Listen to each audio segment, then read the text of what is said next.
Reality has been overturned regarding the stress levels experienced by university students studying in Hong Kong. News reports have also supported the rising trend in terms of these students committing suicide or attempting to commit suicide due to stress, highlighting the urgency of addressing this issue. Additionally, the number of students reporting their struggles with stress has also seen a significant increase over the years. According to a news article from SCMP dated on 8th of May 2023, a figure of 76 students are diagnosed with mental illness out of 1,400, compared to the decreasing number of 250 students in 2018 to 2019. A questionnaire was conducted to assess the stress levels among university students. Participants were asked to respond to 20 questions. The average score on the stress level indicator was found to be 2.712, suggesting a moderate stress level. The majority reported increased stress levels compared to the previous academic year.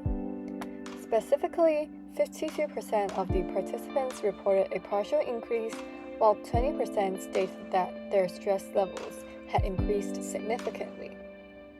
The increment in stress levels was often attributed to academic pressure. An interview was conducted with Mr. Zheng, a Year 3 law student at the Chinese University of Hong Kong. According to the questionnaire, Mr. Zheng's stress level is 3.25, the second highest among all the students we inquired about. He stated that the primary source of stress overcoming is mostly from academics, where PCLR requirements have to be complied with to meet career goals.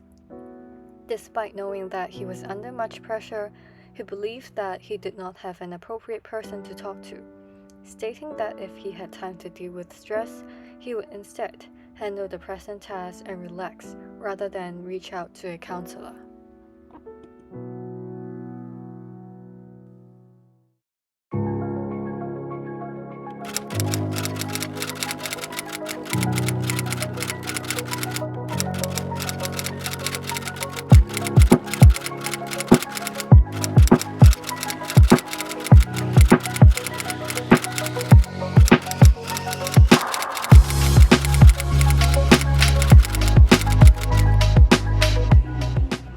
We also conducted another interview with a student at Lingnan University, Ms. Choi, who experienced the loss of a friend last year.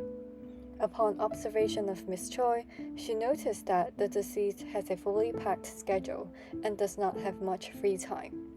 She said, "He did not tell anyone about the problems that he was facing at that moment, and since he often pretended to be alright, we did not notify that he was under so much pressure that he decided to end his life." The interviewee interpreted the deceased did not seek help from others due to hegemonic masculinity. "I think he did not seek help or talk with us because he wanted to fit into social expectations that men are strong and can deal with negative emotions in their lives," she said.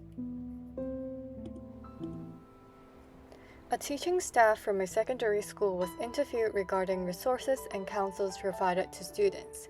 He said, "I have noticed that many students require attention, but there were too few human resources for them. Due to lacking number of counselors and social workers, it may be challenging to acknowledge students' needs. Year 1 students might find it difficult to adapt to a new environment in university, especially with the more challenging academics.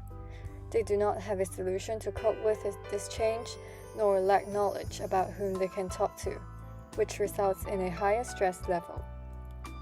Moreover, students may be reluctant to tell counselors about their problems.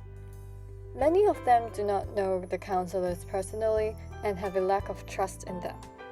After all, the age gap and the hierarchy between student and adults plays an effect where students are less willing to share their thoughts with professionals," he said.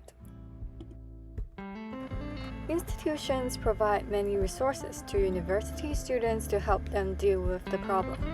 In CityU, there are courses and workshops for students to acknowledge mental health risks for themselves and others, along with providing treatment for how to deal with them.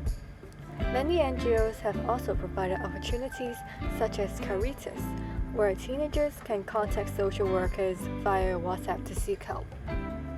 Utilization of outreach services and usage of internet undoubtedly boost the number of methods for students seeking assistance. However, there are two problems that we need to reflect on.